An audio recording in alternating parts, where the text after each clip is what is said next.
grab a mentor and a business coach. Real estate agents. You know, like some of the girls. Have you seen those? Oh man, I don't know what they're selling sometimes. Yeah, You know, you're like yeah. confused. You're confused. You don't know if you're buying the house or for real. You know, poor man's copyright, that does not work.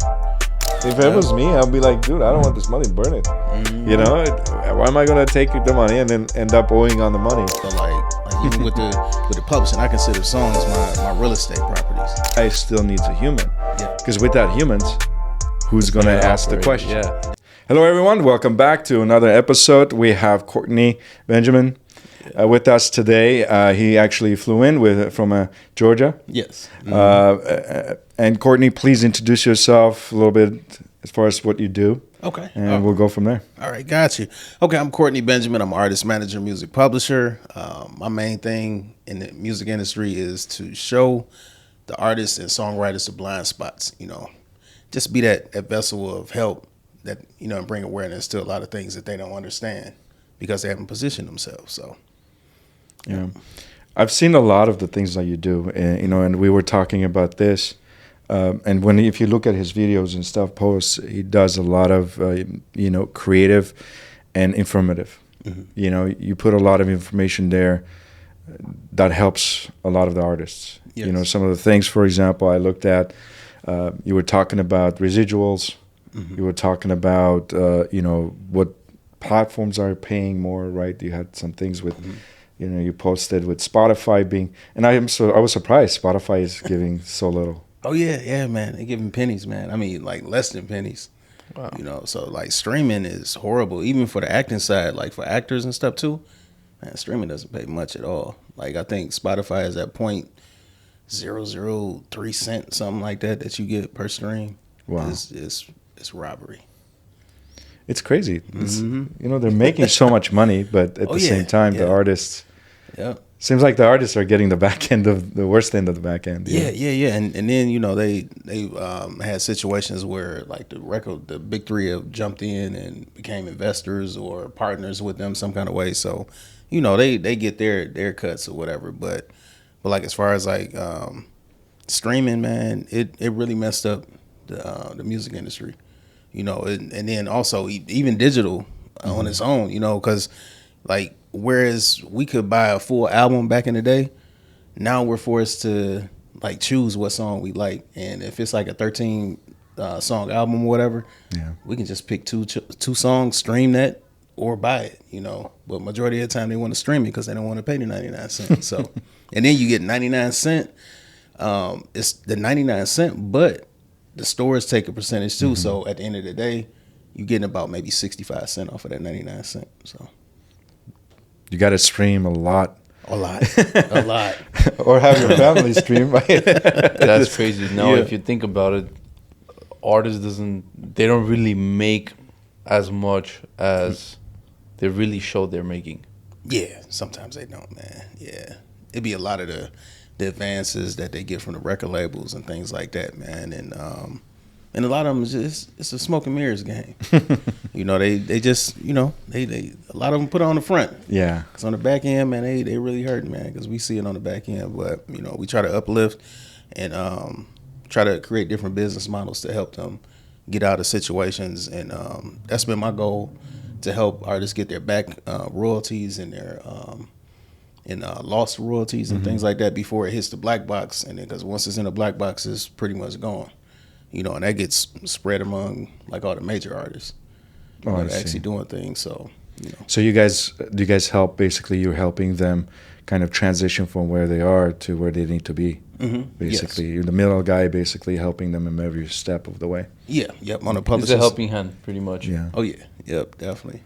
Now, I haven't seen the royalty videos that you're talking about. If you could tell us more about the royalty, when you mean about royalties.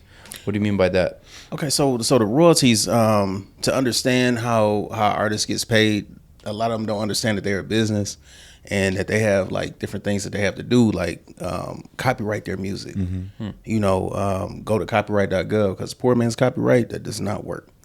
You know, it doesn't hold out in court. I've been to court cases where they's like, well, I mailed it to myself. Well, I mean, that doesn't hold in court. Somebody else got the certificate and they end up winning just because they had the certificate. It's almost like having the deed to the house. You know, we own it. You know, so Your name is not on it, or no, how? and unless you go to copyright.gov, that's the only way that you will get.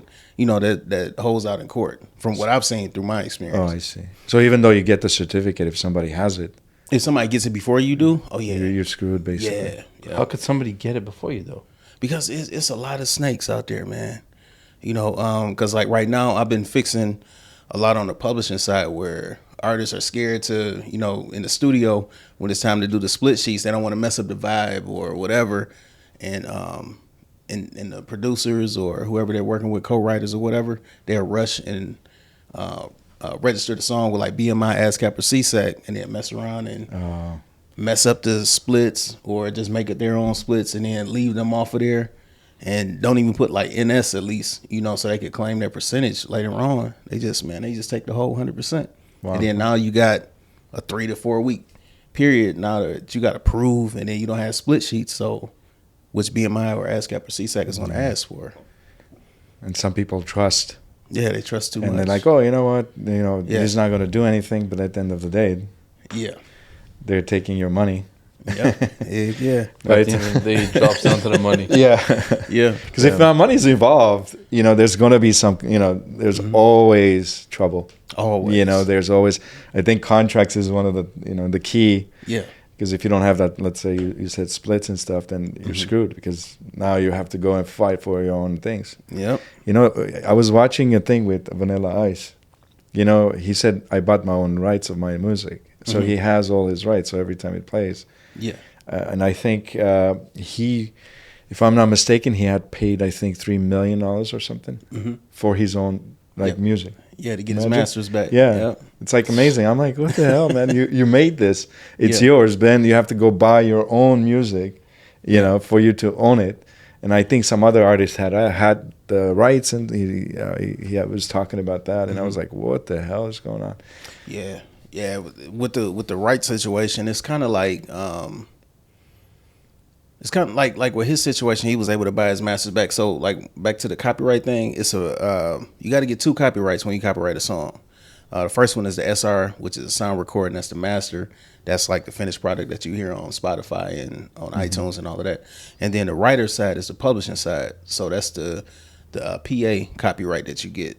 You know, so that covers all of the all of the writers and everything. So when it comes down to it, the master will make you rich, but the publishing will make you wealthy. Yeah. So like even with the publishing, I consider songs my real estate properties. You know, so I can rent them out to as many people as I want to, and there's no cap on it unless like I think we had one store, I think it was Target, that had gave us told us they wanted exclusivity.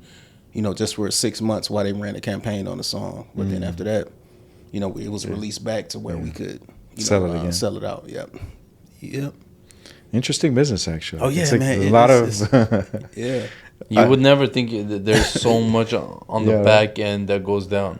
Oh yeah. Because all you do is just listen to music, you know, enjoy, let's say, your drive, or you enjoy your music. Yeah. Just in general, you know what? It's a good song. It's a good music video, but on the back end, bro, there's so much happening. Yeah. Oh yeah, it's so much behind the smiles of artists, especially when they're performing on stage and everything. Could be a whole bunch of stuff going back on backstage, and then it could be a lot of problems that they're going through with the song. Some songs they may not be able to perform because somebody got the rights to it. Wow. You know, it's crazy. Even in your own songs, you know, it's like it's impossible for you to get it back if they're not selling it. Yeah. You know, it's just it's you know, and we thought like other businesses are crazy, but you know, I think entertainment business is one of the craziest. So many parts to it. Oh yeah. You know, so many people involved. You know, as far as like, for example, like people that are starting, right? So that, you know, that we'll call them underdogs, right? Because they're competing against not only labels, competing with big artists, and also competing in space in the internet, you know, IGs, you know, TikToks, and there's billions of people competing on the same platform. Oh yeah. You know, what will you give advice for those people that are just starting, you know, like, or they're doing it but they're not there yet? I would say just keep going, because a lot of people think that overnight this stuff happens overnight, but overnight ends up being like 10 years. Mm-hmm. You know what I mean? Because like you still have to build an actual brand. You got to get your paperwork in order. You got to get, you got to get your feet wet. And then because like one of the things you may run into when you start performing. So like you have your record label business, that's gathering all of your music and all that stuff, and then you got a performance business as well, and you got a publishing company business. Especially if you're writing your music, that's the only reason you would have a publishing company business. But as far as like the issues that you may run into with the performance business is you don't have no followers, you don't have hard ticket sale history.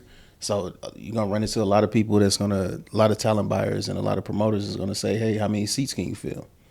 So then you got to build that up and say, okay, I'm gonna start doing 50 seat venues, and then once I get that down packed, I'm going to graduate to 100 to 150 seats, and then that way we're building ticket history, and then we're also converting our followers into like hard ticket sales, or real fans pretty much, because it's just so much into the building part, and a lot of artists don't want to do that.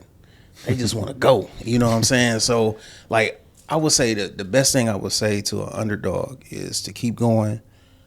Don't be afraid to build small.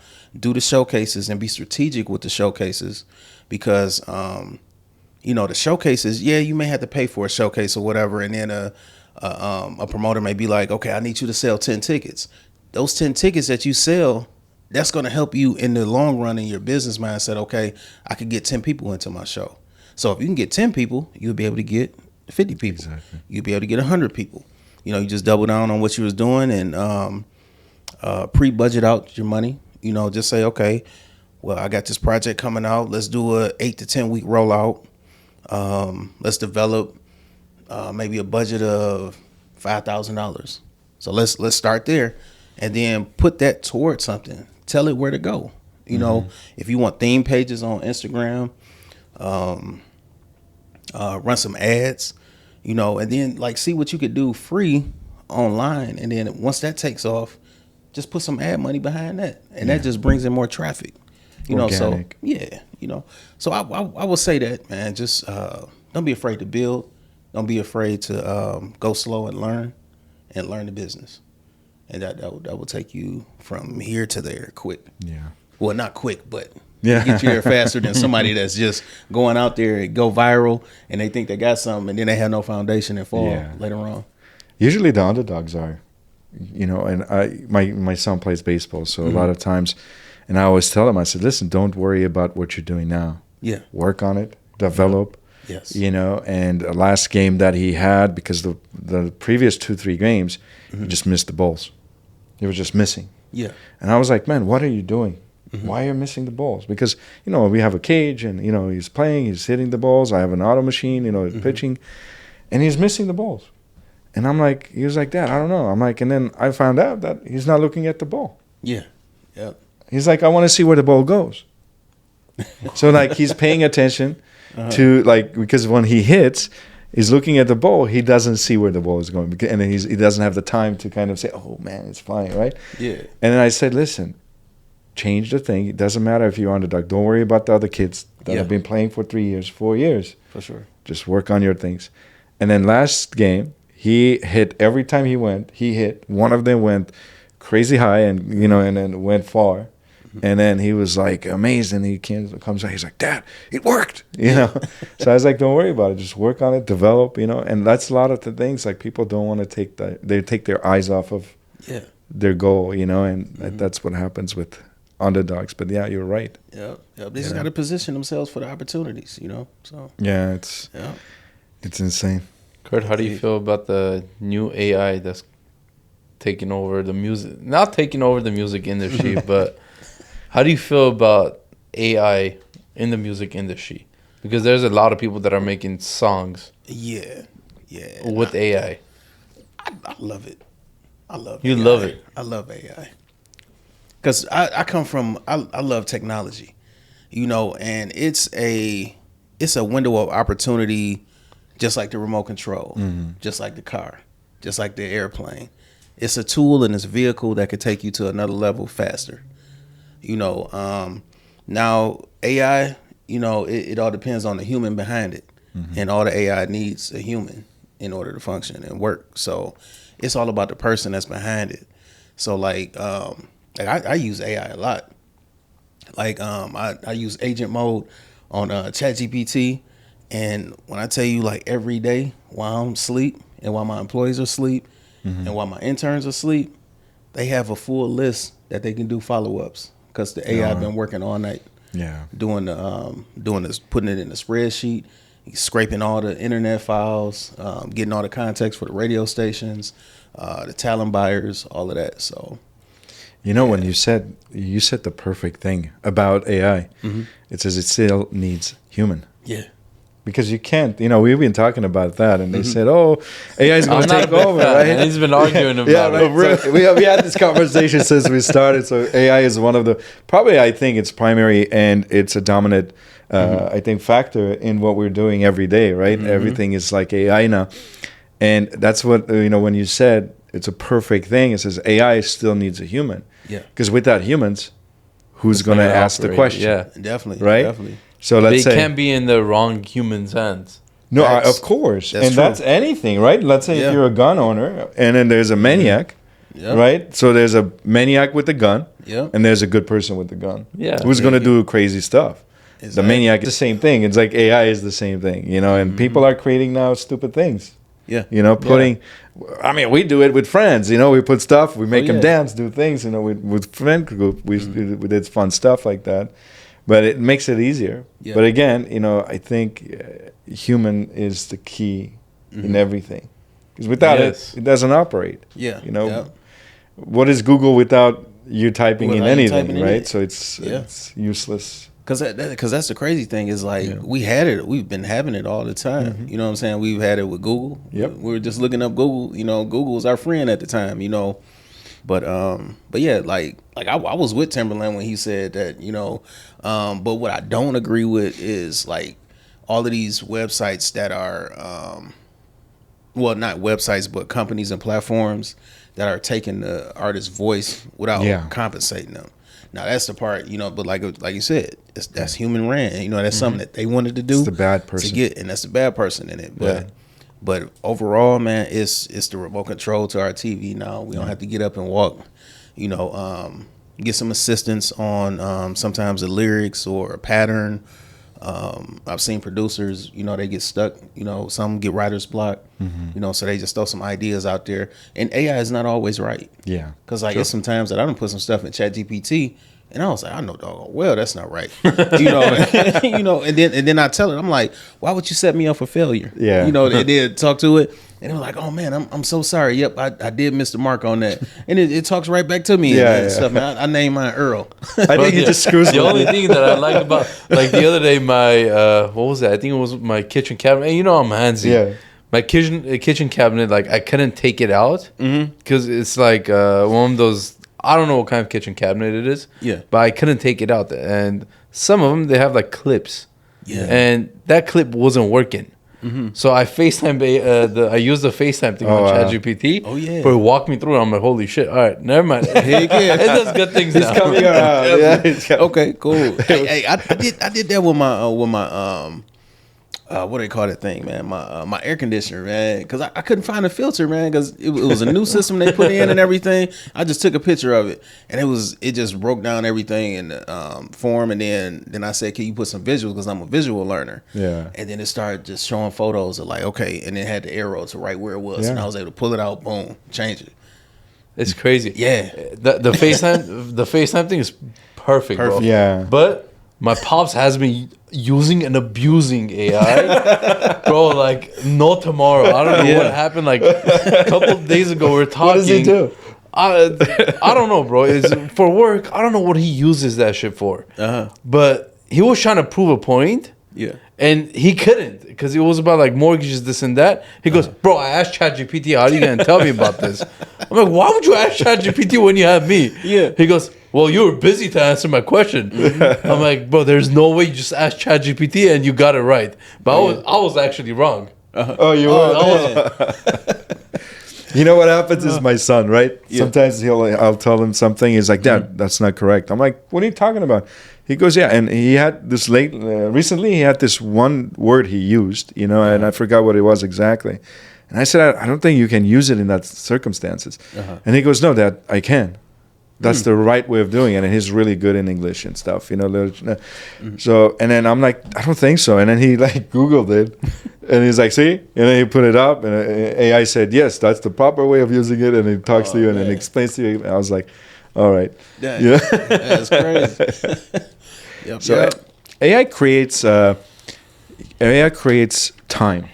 Yes. You know, and it's very useful. And it's also I think it can be bad and good because then you become lazy and you don't become creative, right? Let's say if you're a writer, if you're a music producer, then you're like depending on it. Now all your talent is gone. Give you an example. My cousin, he writes and he was like posting stuff and then it was a song composed and stuff. And then I'm like, damn, when did this guy start singing? Yeah. Right? And then it's all AI.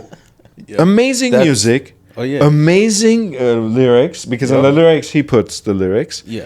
But then he creates the video of that music and of that lyrics. Everything matches. Yeah. And I was like, that's what I was talking about. Is it not bad for the music industry where you could just type up lyrics? It doesn't matter what language it is. It doesn't matter what genre it is. It doesn't matter what it is, bro. Yeah. It creates the music. Yeah. Isn't that bad for the music industry? Because there's no singer on the back end. Yeah. How are you gonna manage that? You know? Yeah. See, now with that situation, I've run into some problems with that. You know, but it comes down again to the human. You know, so like I had some writers that came to me and they lied. You know, trying to you know, get past doing all the paperwork and all this other stuff. And I'm like, I'm going to vet this stuff. So I don't know why you even submitted it. You know what I'm saying? But they wanted to submit it for sync placements. And then if you don't have proof, it's going to be hard to get that sync placement because they want clearances. And I'm not about to mess my name up because y'all don't want to do split sheets and don't want to do the right thing or whatever. You know, it's cool, but just tell me that it is AI. Yeah. You know, and then I have no problem with that. You know, and we've done some deals with some AI artists. Oh wow! You know, so there's like, actual thing AI artists.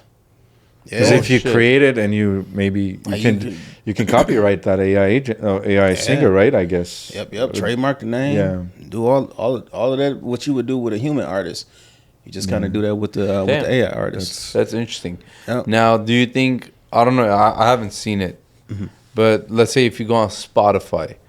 You know how on Instagram it will say like it's AI created or whatever, like a picture. Yeah. Right. They have to disclose that on some posts.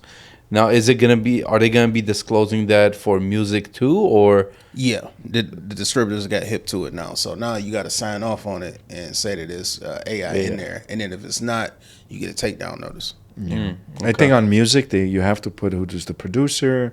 And I think they have like all that. I think you could just BS through it when you're and that's the thing too, where it come down to it all depend on the. But let's say if I put my voice, and AI create, you know, there's this apps that puts your voice, and then all of a sudden you're singing like crazy, right? Yep. And then what if like artists? Let's say for example, you guys are signing an artist, and then comes in and he has everything on AI, but he doesn't disclose it. How would you be able to copyright that as his own original, as an original artist? That will it have any effects, or will then we guys get in trouble for that? Or yeah, we would. That's why like the vetting process is real thorough. Yeah. You know what I'm saying? Because like even like when people come to me and want to do sync deals and all that stuff, man, I vet like crazy because I'm not about to mess my relationships that I built over these years, man. Yeah. And then you know it's a lot of dishonest artists too, you know. So everybody's hustling, right? Everybody's hustling, you know what I'm saying? It's like those, on Hollywood Boulevard, they give you the CDs. Hey, it's free. I'm like, no, it's not. Nothing on I know about this stuff. I took my son. He wanted to go to Walk of Fame, right? I'm like, bro, I don't want to go. He goes, Dad, I want to go see the stars. And he took pictures. I haven't been there for 40 years, or 30 years that I've been. One time I went because there was a tourist. They wanted to go see it, but most of the time we went to the bars and it came out. I never looked at the stars, so. And the guys were like passing out. I was like, man, you guys still doing this, huh? Yeah, but those are the best times, though. Yeah, it was.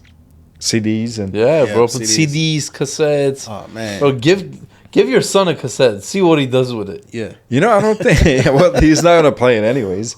CDs, he knows about CDs because there's like Xbox games and stuff. They still are used to. Cassette, we used to stick our finger in there and rewind that shit. Yeah. Well, take the pencil, See, we my dad had a Cadillac. Yep. And the car had, I don't know which year, we came in 87, and the car was probably 82 maybe Cadillac, in one of those big metal, it's like impossible to, bent when you have an accident, You fly out of the car, but the car is good. Car's good, man. Yeah. And he used to have, I don't know what they call it, but it was a big... 8-track. 8-track, I think so, yeah. It was like a big, like thick as like this, and then big. We used to put it in there. No, I don't know about that. We didn't have it because it was so expensive, bro. And we never played it. And my dad went and bought like a smaller, like a tape player, because those were like more expensive. And those days, people didn't have as much. Like $3 or $4 was huge. Yeah. Because like your minimum wage was $2 and $2.50, $3.50. So we used to have those. Walkmans. Oh yeah. I used to be my dad's remote control. Okay. So you guys haven't see that's AI. AI is that. Yeah. It lets you go and it says freeze your time. Now it's like you don't ask anybody. But back in those days, like, hey, go change channel 5. Oh yeah. So people don't know how difficult it was. Yeah, man. That wasn't difficult, bro. That was sweet. Yeah. I mean, it's because we never, you don't know any different. Yeah. Right. So now when you look back, you're like, nah, I wish I was. It was fun at the same time because you had beepers. Yeah, sure did. We used to spend $150 on a stupid beeper. Yep. And then they used to girls used to text you and then used to flip it over and said hello. Yep. And they used to have messages with letters. Like, yeah, man. That was the days, man. Yeah. That was the days, man. Sheesh. And and it was like people used to hustle those days. They used to know how to work. And I don't know who I was talking to. And, they were talking about workers and people that are now, they don't want to work. It's hard to find. For us, we have difficulties of finding people that are continuously working on bringing people on the show, right? Or not even communicating, just reaching out and, and doing things. And we had so many interns. They don't put the hustle, Gotcha. How do you guys navigate those with the artists? Let's say, for example, if they have a 9-to-5 job. And I think a lot of the artists might have that situation. Or, how do you guys help them navigate those areas? I encourage them to keep their jobs because I show them how I manage my job and did building my companies up. And I use my job as a business partner.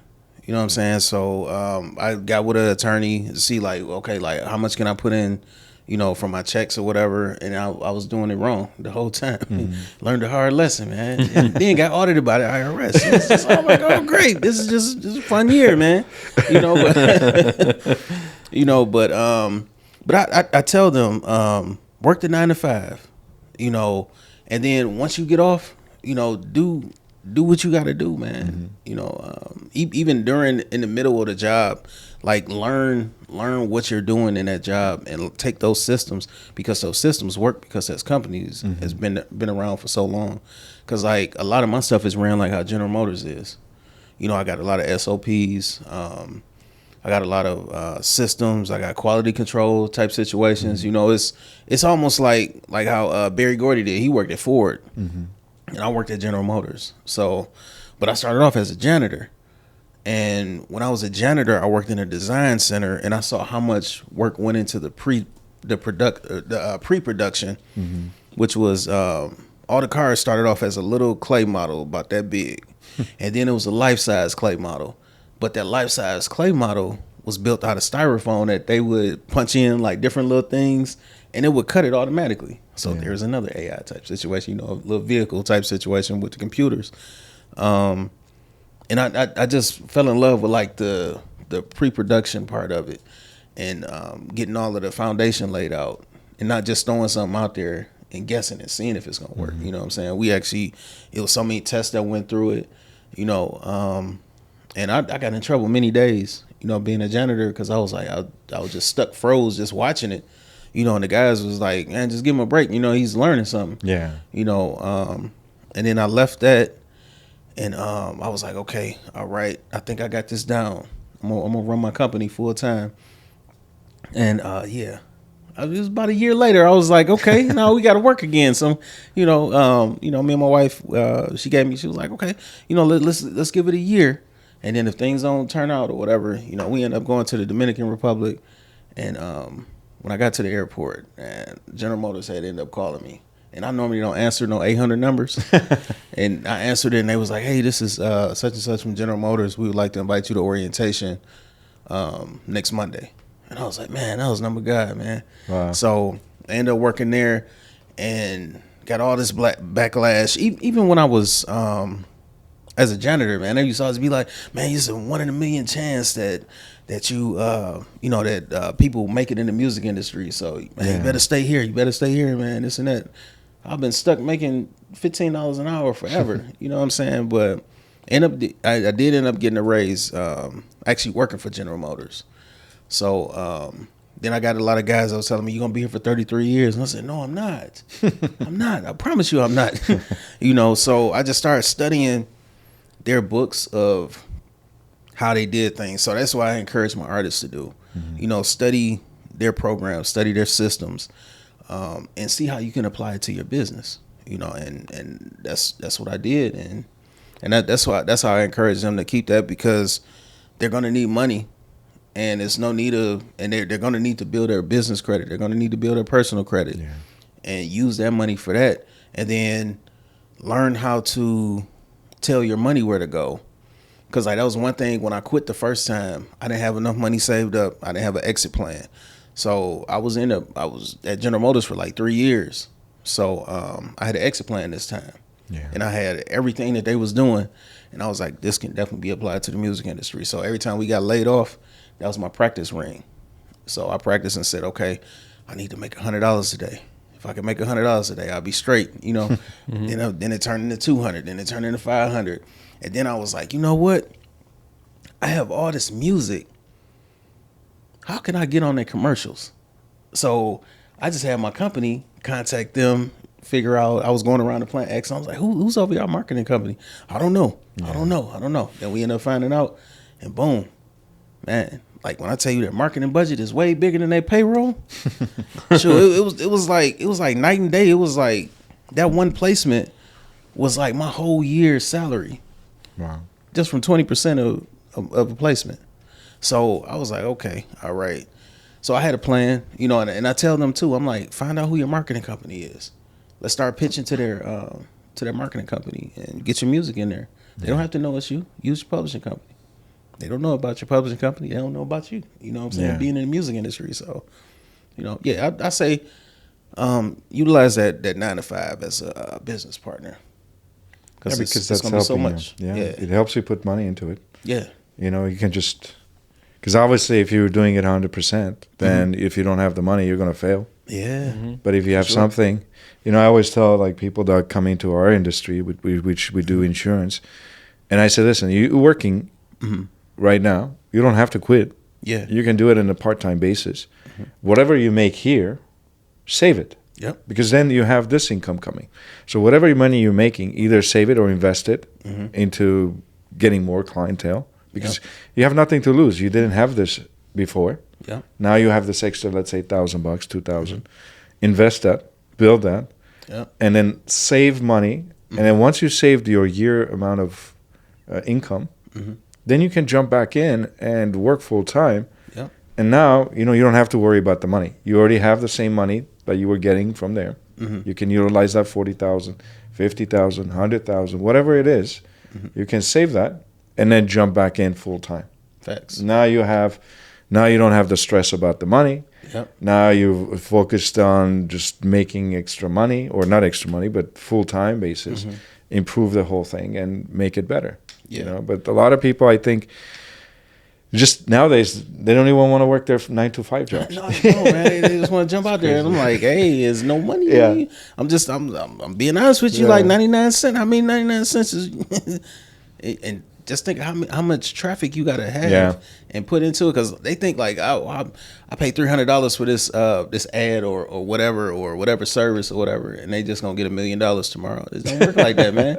Sure, you got to put the money in. Yeah. Got to. The only easy money easy money is always in theft, right? Facts. Let's say That's you can it. steal fast, and you usually you spend fast too. Yep. The fast, this is the easier you make it, the faster you spend it. And a lot of people don't realize that what you build is what you keep. Facts. Whatever it does, it's like a foundation, right? Yeah. If you don't put the foundation, those companies, let's say you talked about, GM and stuff, they have a foundation, they have a system, they have policies, they have so many factors that they've clarified. So that way people are just coming, all they have to do is plug in people. That's it.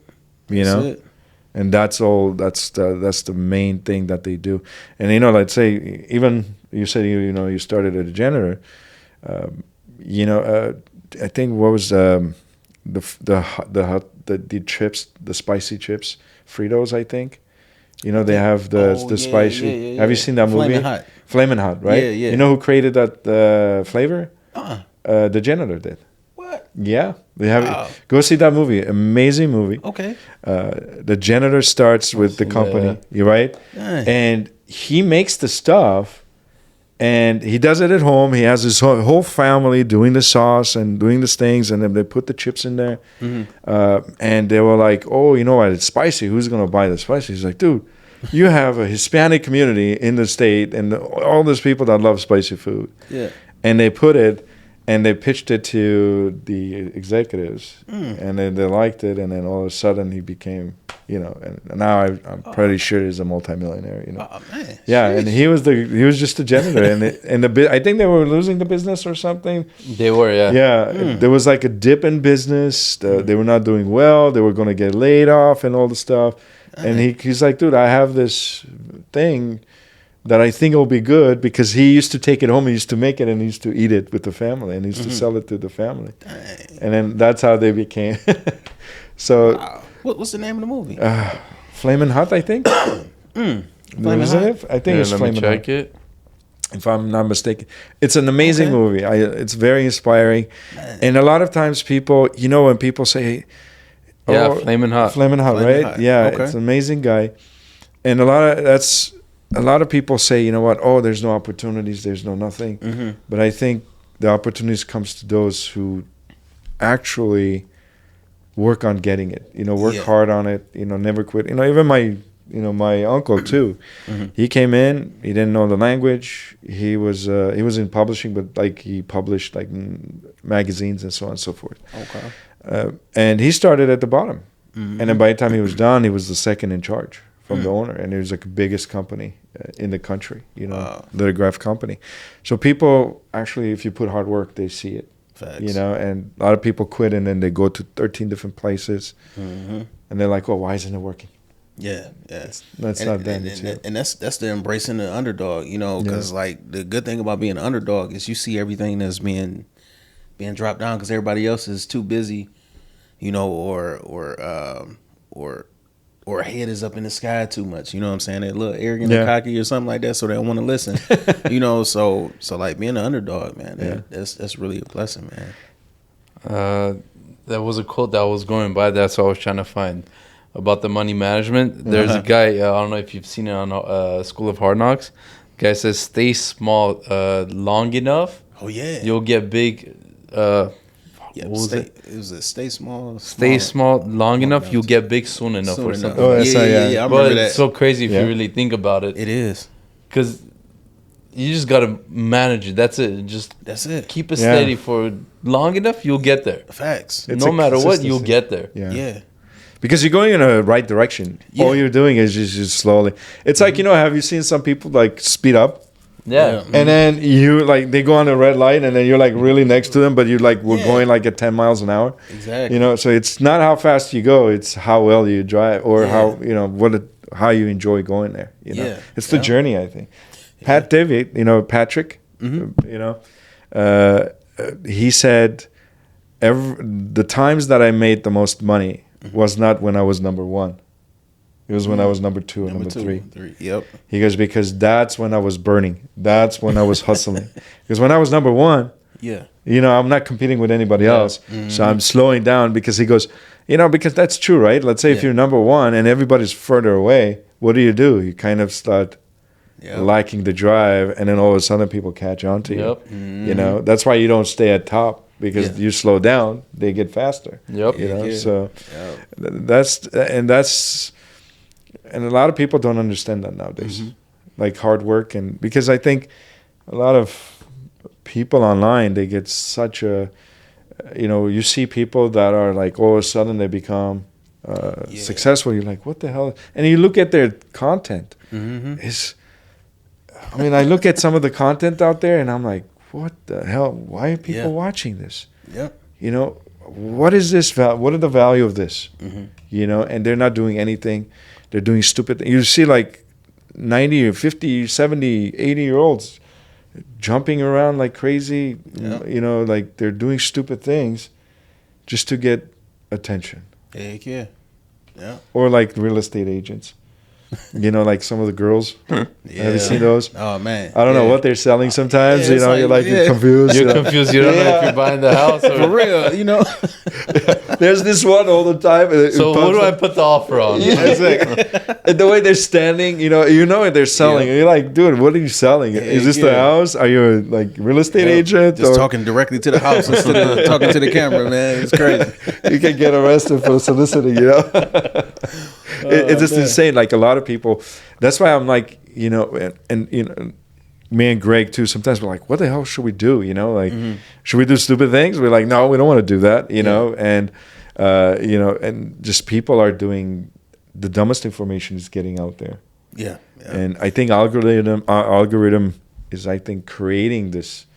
Maybe it's done on purpose. It is. Yeah. I think they've created that to blind people out, like to dumb people out, cancel you out. Yeah. Yeah. Yeah. So people don't actually see what's going on behind the scenes. Yeah. Maybe that's. It could be. It's a smoke, and it's just the smoke. Yeah. And they do it like it's just like, oh, where's the smoke? But the fire is actually here, right? Yeah. You're thinking there's a fire there, but it's only smoke. There's that, that's the whole thing. But going back to like radio, like you mentioned radio and so on. As far as like radio, does that really resonate? Do the artists actually get paid more still at the radio level? Yeah. Radio is still alive. Radio pays way more than streaming. Only thing about radio is in the United States, as far as like neighboring rights, other countries, you get neighboring rights. So like the artists get a piece of the master side, when their song is played. So they get a piece of that for them as an artist and them as master owner too as well. So that's the only thing that we don't get here in the United States. So the neighboring rights we get from overseas and all of that. But Sound Exchange, they pay they end up paying you for the master performance royalties. So as long as you have your song registered, a lot of people just sign up without registering. So just register the songs, and then Sound Exchange also has like 400 radio stations on their website that show you like how what stations get paid. That you'll get your Sound Exchange checks from. So just pitch to those. You know what I'm saying? It's kind of common sense, but then you also have overseas radio stations. You want to make sure that you have your publishing together so you can gather those performance royalties on the publishing side. So you be getting 2 checks in some places, and then here in the United States we only get the performance royalties off of it instead of the neighboring rights. So you get a little bit of better treatment overseas, basically. Yeah, or is it less money there? It's some of them is less money. Yeah, but at the same time you still getting more money, way more money than maybe they play more. No. It's just it's the way it's calculated, I guess. Radio just pays more, especially here in the United States, it pays more. But like overseas, sometimes you get a little bit, Is it per play that they pay you guys? Yeah, it's per play. Or it's just like they kind of say, hey, listen, this is what we're doing? No, it's per play. Because like the radio stations have to turn in their broadcast sheets. And then like anytime, like say you perform on the news or something like that, you get a performance royalty on the publishing side for that as well. So they can't cheat you, basically. No. It has to be, everything that's played, it's pre. Yeah. Let's say, for example, if we did a radio, then we will have all our, what we're doing and what music we're using. Yeah. Everything will be pre. Yeah, but you still have to have monitoring systems, especially if you're independent, just to double check. Because sometimes the royalty statements can be off too. You know what I'm saying? So, you have a tune stat or warm, different monitoring systems like that to monitor like where your song is being played and all of that. And that's all tracked by your ISRC code and the title of the song. So. Damn, so much that goes in the back. Oh yeah, there's a lot. That's mind blown. Yeah, it's a lot of money invested. About Jay-Z, right? Yeah. There is always a talk about Jay-Z and Jay-Z artists. Yeah. Right. The talk about that they actually fake some of the streams. Mm-hmm. They pay for some of the streams to make their artists bigger. Mm-hmm. Is that true? That's facts. Yeah. That's facts. Especially his wife, right? Yeah, I mean, shoot. Even Lior even came on it and said it. Like this one of his artists back in the day when he was, I think he was over Def Jam at the time. The artist came to him and was like, "Hey man, you know what? I'm number one." And he was like, "Yeah, I know, because I paid for it." You know what I'm saying? So it's like, yeah, they position their artists to win. You know what I'm saying? So they may not see the money. And then that goes into the recoupable cost. So it's like just putting them further and further in debt from getting their royalties. But they got number one. It's a marketing tool. All these charts and all of that stuff is like even with La Russell, they were saying, like I did a post on that, just to bring awareness to Luminate. And Luminate is pretty much the company that it's like how Nielsen was. They're formerly Nielsen. Oh, I see. So they track like all of your sales, all of your streams, and all of that stuff. And you can use those reports to actually get your gold and platinum plaques when you report to the IRAA for your certification. That counts as a state. They'll show the report to the actual sales. But in his case, it was incentivized, just like how Prince did back in the day. He did his by incentivizing you buy a concert ticket and we'll give you a free CD. So like all of that, he was racking up all of these CD sales from being sold at the concert. And so they told him that he couldn't do that. And he was like, man, skip it. It's like if you want to be a part of their system, you just got to follow their rules. So you're inflating your sales, basically. Yeah. Because you're giving away the CDs. Mm-hmm. Now the numbers are not, you're giving it up for free. Yeah, because they just saying it's not like natural. So it's not like people just found you on the internet and just started buying 30,000 CDs. But it's like some book publishers. Like, publishing a book, you're like a politician and then you come out. Oh, yeah. And then all of a sudden 10 million is sold. You're like, who bought it? Nobody bought it. You go to Barnes and Nobles, it's like discounted at 59% or 75%. You're like, nobody's buying it. How come they sold 100 million units? Yeah. So. And that's true. Even with the record industry, back in the day, like, I mean, some probably still do now when they have CDs or vinyls in there. But like Lady Gaga, she went to all the stores in New York, and with her advance, she just bought all her CDs and then just gave them away. What's the names that you guys represent? Like, what's one of your artists, or a few of your artists that you can actually kind of give them a shout out type of thing? Yeah. I work with Beth. She's, man, been a blessing, man. My wife, Christina Benjamin, Siobhan, I just signed her. Sammy Cocas, Toot St. Louis. Who else I work with? I work with Dodie, Total, Cut Close. Who else do I work with? Don't forget man, anyone. I know, man. You know what I'm saying? You done got in trouble, man. Let me see. Okay, so I said Dodie, man. Let's see. Who else? Deja Gorbia. Just signed her. She's a pilot too, man. You know what I'm saying? That's dope, man. Oh, wow. She's a gospel artist, just not coming out.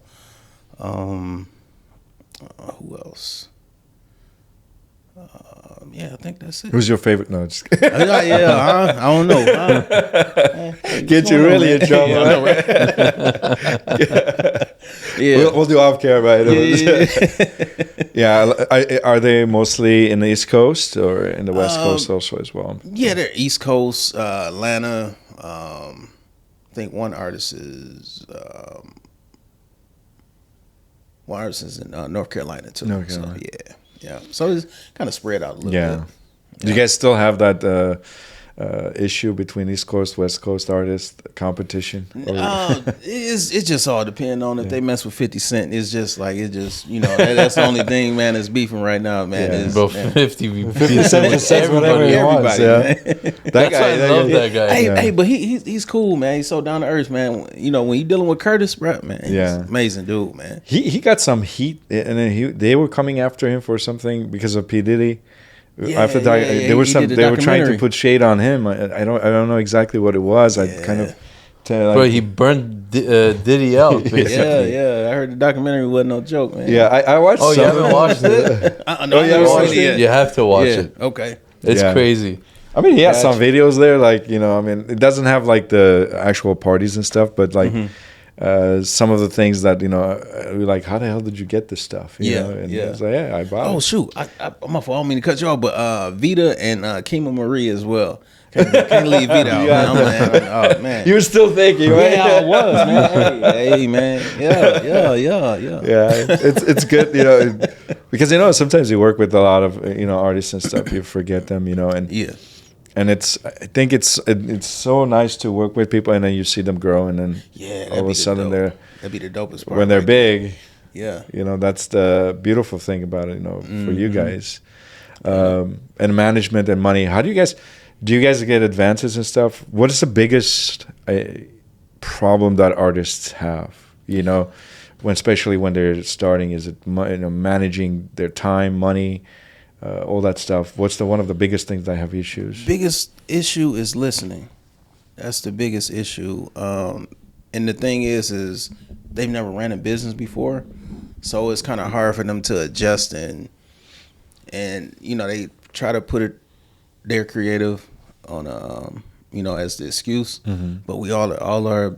Every business owner is a creator. You know, we all. You know, and I try not to let them get away with that. And I help them with their money management, because like when you start telling your money where to go, like how we said with the car that's zooming up, you know, being structured, having like your income account come in, that's gonna gather all of your income that's coming in. So now you see exactly how much money you got coming in.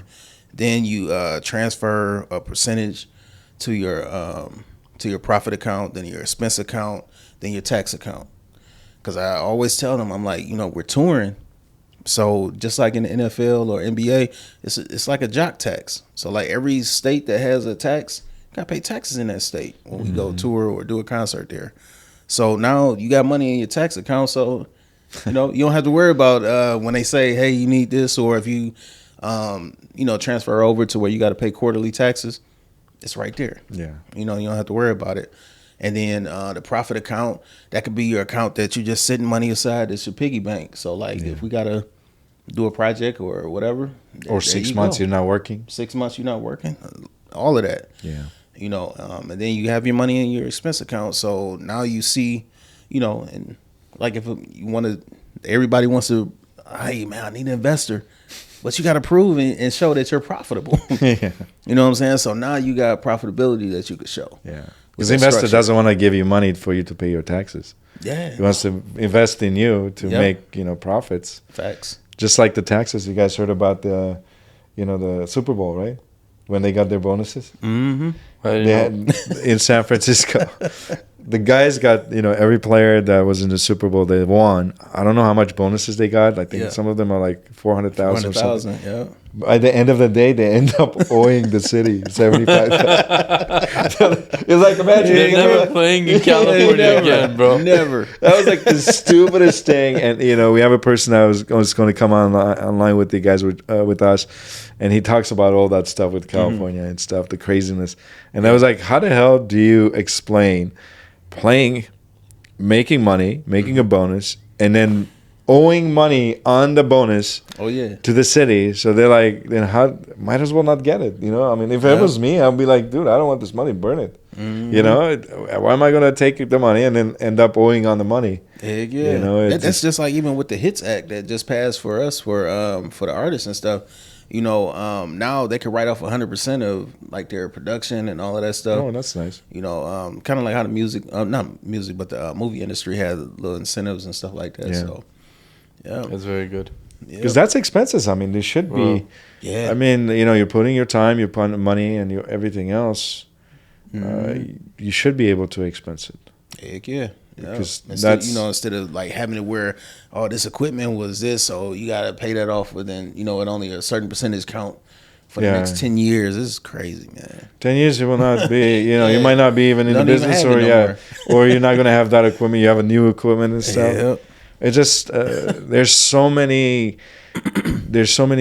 stupid laws. Yes. And there's one person said there's 40,000 different laws. Sheesh. And they every time they make new laws, they don't cancel any other laws that are stupid. That's right? crazy. So they just keep on making laws and regulations without canceling any other ones. So it just piles up. And then there was this one CIA guy, he was on Joe Rogan, and I forgot his name. He's all over the place now. He was one of the CIAs, and he was arrested by the Obama administration. Then they let him go because of the certain things that he did and whistleblowed and stuff.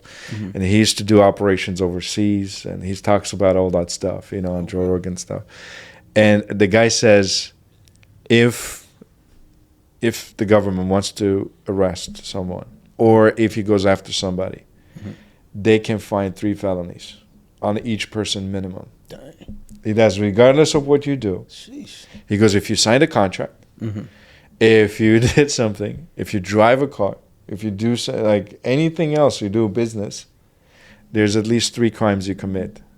Dang. It says average person commits 3 crimes, and they can literally find stuff. That's why they say, if we go after you, they don't have to necessarily, like the mafia guys, the Michael, what's his name? You guys know Michael, the mob guy that has a podcast. Forgot his last name.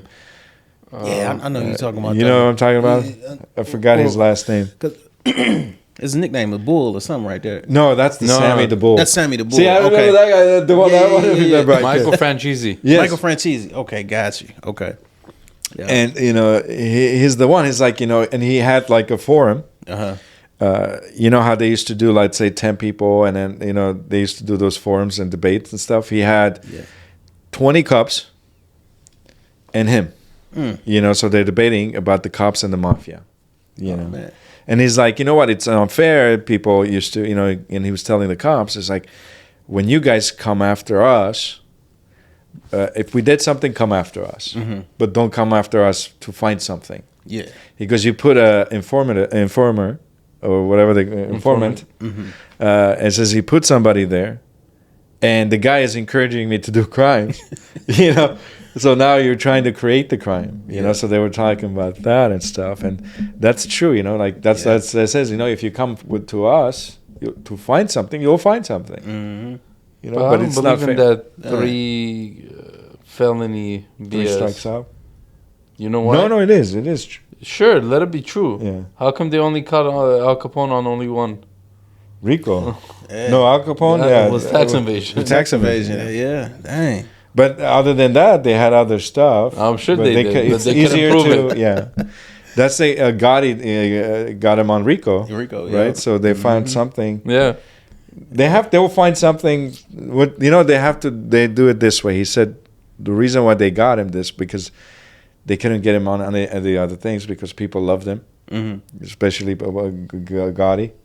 Because people loved him in the neighborhood, nobody wanted to rat him out. Yeah. So they couldn't get him anything to turn. So they had to find the same thing with Al Capone. Al Capone. Said, hey, what's the easy? That's what the thing. They found one that was stronger than the other ones. But they had felonies. Yeah. They could have got him on murder, but it's harder to prove. Yeah. But tax, guess what? You go to tax. Uncle Sam's knocking on your door. That's for sure. Yeah, for sure. Look at all the celebrities, right? Like even like the biggest names in Nicolas Cage. Yeah. Who else? Sure, Wesley Snipes. Wesley Snipes. I mean, so many. Ron Isley as well. Yeah. Yeah. They got all what? Tax evasion. Yeah. The guys got like $10 million. They're like, nobody told them, like, hey, dude, you gotta pay taxes. Crazy. Heck yeah. A lot of basketball players, Yeah, they some of them they really just don't know because like I know one of the groups I was working with I ain't gonna say their name but they were on tour for almost 20 years, never paid any city taxes to all of them tours that they went, and man, when they got hit. Yeah. So it was like sheesh. They let you grow. It's like you're a tree, and then they let you go, and then they cut you off. Yeah, yep. Heck yeah, man, it's crazy. Yeah. That's one of the things you don't want to. I always say taxes, the government you don't want to screw with. You don't want to F with them. Because they'll come after you. It doesn't matter how big you are, how small you are. Yeah, and if I could say too, like that tax audit, man, it'll change your life. Because like they had a book this thick and sat it on the table and had like all of my posts from Facebook, and then they were like, okay, so when you were in the Bahamas, how was this a business trip? And I was like, thank God I had like bought ads and all this other stuff in magazines and all of that for promotion for the concert. But they were trying to pin that on me and say that it was just a vacation that I took. But I was like, no, I got receipts and everything, And that's another thing about being structured. You got to be organized and structured, man. And that's why I'm so big on systems and structure and stuff like that. Because like if they could just make up something and you agree to it, you got to pay it. Because they was trying to give me like $25,000, man. We only ended up having to pay $2,300. Yeah, something like that. But but you got to have good records. Got to. Yeah, it's records are. I think people don't have. I mean, they don't have the attention span even to go into making albums anymore. Yeah. We talked about this with we had a few guests that were in the entertainment business, Captain Battlex, I don't know if you heard of him. He's a drummer. He has a good, it's like a lineage of like singers and so on and so forth. And that's what he was talking about that too, and it's just, it's unfortunate. A lot of times people don't realize that doing it alone is sometimes harder. You need somebody behind you. That's probably a lot of artists now that think, "Oh, I can just do it by myself." Yeah. Why do I need Courtney? They think it's a flex, man. Yeah, but it's not a flex doing everything on your own. Gotta have a team, man. It's like you got to hire. Even if you're hiring technology to be your employees, you know what I'm saying? Hire them. You know what I'm saying? That's the cheapest way to go if you can't afford an employee, or go to like online jobs and get someone from like the Philippines or something. Yeah. Fiverr. That's what it is, right? Which one? Fiverr. Oh, Fiverr got it too. Yeah. Oh, What is that? What is it? That you could hire employees from like Fiverr. I see. Yeah. Well, there's so much now that you do like people from now. They're doing a lot of the Latin countries too, and you hire them for $6 an hour, and it's a real person, not AI. Yeah. Virtual assistants from across the country. Yeah. And most of them, they speak pretty well. Yeah. But at the same time, it's so hard to, have them understand the culture here, the way people think here. because they're there. It's a different vibe. You have to train them, but it takes so much time. By the time you do it, it's like you're spending as much money as like you can get somebody here.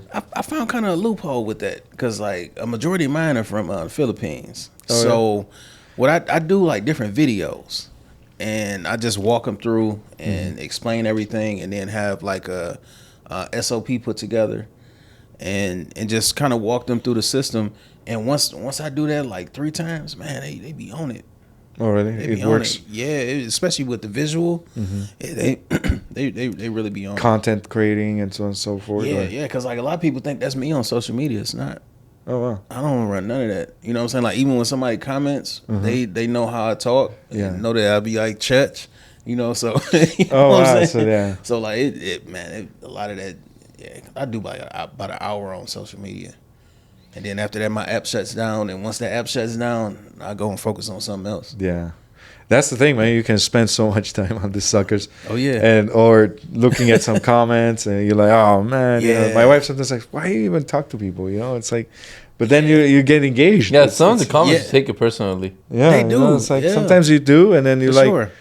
and then you're like, oh shit, and like Yeah. I think, and then you slowly learn not to take it personally. Yeah. It's a learning curve. Yeah. It is because like even with the Russell poster that I posted, man, it was so many people in there that was just talking junk, and I was just trying to explain. I'm like, this is awareness. It's not. I wasn't saying that this is exactly what he did. I'm just saying like if you want to go the independent route, you have to become a provider in order to be able to take your sales and report it to Luminate. So they was like, oh no, this and that, blah blah blah. Everybody knows everything. So I was like, yeah, it's time for me to get off of here, man. So but yeah, like them comments, man, they draw you in sometimes. Yeah. Man. They be like, what the, There was this comedian too, and he was on there, and they were talking about, and I watch a lot of Joe Rogan. When I drive, I watch him or I listen to him. And there was this comedian, and he was talking about the same thing. He goes, man, sometimes I go into cycles because people say you suck, you're doing too much merch, and you're doing this, you're doing that, and he's like, it gets to me. Sometimes I'm like depressed because of that, and that is, and then Joe was saying, hey, just shut it off. Don't even read any of your stuff, because at the end of the day, you don't know them, and they don't mean anything to you anyways. Exactly. Yeah. Because if they hate you, they hate you. There's going to be people, no matter what message you put in, some idiot is going to comment something. It's like, you see some people, like, there's people that fake their business, and then they get caught after a while, especially in real estate. Some of the guys got caught. And they, people comment, oh, this, who cares? There's something. Now I'm learning a little bit. I'm like trying to pull back, say, hey, whatever. I think it's a good thing too to kind of go into that, and then to get hit, and to kind of have that heated thing, and then you realize that it's bad until because that's how you learn. You're like, oh man, I'm being toxic, right? So then you learn how to pull back in that. The things that and the last thing that I want to talk, because I unless you have anything that you want to share with us, I want to touch about of course in the business that you guys are in. At the end of the day, it's about sales of like actual events, right? And you were big on that, and we were talking about on your platform also, as well as there's a lot of artists. They have 20,000 members or followers, 50,000 followers. But they cannot convert. Yeah. What do you do in that case? In that case, you go to the systems.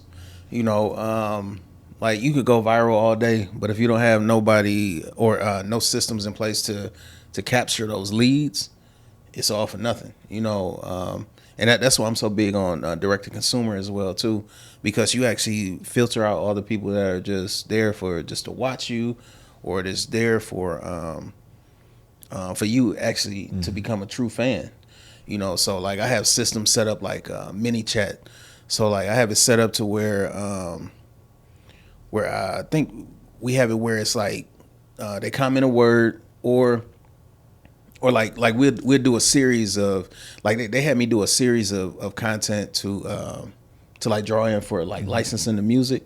So what we did was just took all the videos that we had of the artist, put the name and title or whatever, and then it's a comment license. And then once they comment license, it takes them through a whole funnel, get their name, email address, and then they actually go through a series of like a quiz. Like I call it an assessment, and I got that done on Quizify. And if somebody went through 20 questions, they gave your name, email address, they definitely want to rock with you. You know what I'm saying? So like now you're segmenting all of those people from, segmenting them out. That's on your Instagram? Or, That's all on Instagram. Yep. And then after that, we take them through a system of where Zapier takes them and draws them over into System.io, and it sends them a welcome email. Welcome to my world. So now you're inviting them to your ecosystem. You're giving them, nurturing them. You know what I'm saying? And every once in a while, I'll have like a sale, like on my book or something like that. Yeah. But other than that, I'm not selling them. You know what I'm saying? I'm just trying to draw people in. And then especially like on the license part, I'm trying to build my list of music supervisors that are actively looking for music, especially the independent filmmakers, the people that are over the advertising agencies and things like that. So like they've been filtering in, so it's just a good way to capture get lead generation, also bring in traffic. And then like when a certain post goes, they'll tell me like, hey, this post is doing this. So I'll be like, okay, well shoot, let's just put a little money behind it, put about maybe $500 behind it for about a month. And then it just draws more traffic, and then that gives more people coming into our. Does that work as far as like when it's doing well? If you put money in, does it dry after let's say for example, if you stop paying it, does it dry up like even worse, or it still continues kind of organically? No, it still comes in organically, but I would say it slows down for just a second, and then it picks back up. I will say about maybe about 2 weeks, after the money is in there, because I guess they be trying to figure out like, hey man, let me see if he gonna put some more money in it. If he don't, they release it back out to, so it's not shadow banned or whatever. But I would say it's like a 2 week mark where it's kind of, you may get like maybe 10, 15 people coming in, but shoot, I still got a post that's just going, man, and I'm still making money off of it. Yeah. So and that's attached to my ebook, and they pay what they want for the ebook. So it's just like, man, it's just filtered. It's like going 24/7. That's one of my employees I hired. You know what I'm saying? And it doesn't sleep. AI doesn't sleep. It's that's the key to AI. It does not sleep. Yeah, it doesn't sleep and stuff. Somebody wants to get started. It's in the same position as you are, or if you were young and you want to get in this industry, is there something that young, you will change? Let's say you were 18, what would you change, or what's an advice that you will give to yourself? Don't be scared to fail. Fail forward, and make sure you stay consistent, but also be consistent on purpose. Have mentors. I wish that was one thing I wish I would have did earlier was grab a mentor and a business coach, because it would have saved me a lot of headaches, man. Because like everybody else, man. Oh man, I got to do this all on my own. You never know. Like when you hire that first employee, man, it's life changing, man. It's like you can get so much done, and you could stop focusing on everything, man. And it's hard to think for everybody, so it's like getting people in the right seats and let them do their thing, man, what they're good at. Yeah. It's, again, like Patrick, that says, be in your business, not in your business. No, work on your business. Yeah, not in it. Not in it. Yep. Because that's the key, is working on it. Yep. Because if you're in it, you're an employee. Yeah. Facts. You're not a boss. Yeah. You're not the owner. Your 9 to 5, man. Yeah. You're just making your house. That's a lot of times that people forget. Like a lot of people work. With even our industry and stuff. Like people like there's like, oh, I just want to do it by myself. I'm like, okay. Or even real estate, right? People don't like teams, and then there's a lot of people with teams, and some people say, oh, you know what? I want to make all the money you know, and they're just by themselves. And guess what? You're just alone. Yeah. You're not a business. Facts. You're just a worker. You're just a highly glorified 9 to 9 or 9 to 10, you know, because now you're working 18 hours. For sure. There's no such thing as, you know, 13, you know, like sometimes I have clients calling me at 10 p.m., you know, and I'm like, I have to do something, you know. One of the guys, my clients, you know, with the car insurance, he texted me 12 midnight, his payment information. He's like, you can charge it now. I'm like, bro, it's 12 a.m. Why are you texting me? Yeah, because they have my phone number, and you know, and I treat them like family. Yeah. And sometimes they Take it. they abuse you like a family. For sure. Yeah. You know, so but it, you know, you gotta. So I think everything you do, if you don't do it with passion or you don't do it with love, you know, I love doing this. You know, and I've been wanting to do this a long time. But you know, and he actually kind of said, "Well, we have nothing to lose," and he kind of pushed me, and you know, here we are. You know? So it's just, I think that's what you said. You know, don't be scared. Yeah. Fail. Who cares? You Yeah. nothing. You got nothing. Yep. You lost nothing. You know, but if you don't try, you already lost. Facts. You won't find out what would happen. Yeah. You know, Yeah, it was yeah. Was it Jim Carrey that said that? It says, I rather try and fail than never try. I don't know if it was Jim Carrey. I'm not sure. Because his dad, I think, is an accountant, or he was an Yeah, I accountant. remember. Yeah, his dad was. That's why he said, he's like, my dad was, you know, he goes, my dad was an accountant. He never did anything he wanted to do because his job was, because he didn't like what he was doing, but he did it for money. Because, you know, he said, I'd rather fail at what I love. No, I think what it says is, I'd rather fail at what I love than fail at something that I hate. Dang. Right? So if you love music, if you love something, do it. At least you failed in what you loved. Facts. You know, and some people go to work. Yeah. What are they? And they hate their job. They hate their job. Their job, man. Who loves the job? Like, you know, if you ask a guy that works for somebody who loves their job, you know, I don't think anybody, like very seldom people that I found, like you might, you know, when I go to people's homes, that they love their job. Yeah. But if you say, hey, if I paid you the same amount, would you do something you love? They'll be like, hell yeah. Then you don't love that enough. You know, so that's Courtney, share with us, you know, your Instagram, so people will know where they find you, if they looking for some guidance and stuff, where they can find you, what you can provide for them, just a little bit, and we'll probably end it with that. Okay. All right. You know? All right. You can find me on Instagram at Courtney Benjamin Music, and my website is benjaminentgroup.com. We have legacy calls that you could do if you want to set up a meeting with me. And other than that, man, shoot, I'm here to serve, man. Pretty much anything that you need is actually really free on my page. So, you know, I try to be as real as possible. You know what I'm saying? Because I'm not out here trying to sell this or sell that to you. It's all there. You know what I'm saying? There's no gatekeeping. And I'm actually making money in the music industry, so it's like, you know, it's not like I gotta be like, okay, man, I gotta find 10 artists that I gotta scam or whatever. You know what I'm saying? Exactly. No, so like it's just all real deal with me. And if I don't know, I have mentors that I'll just send you to. But some of them charge, so just be prepared for that.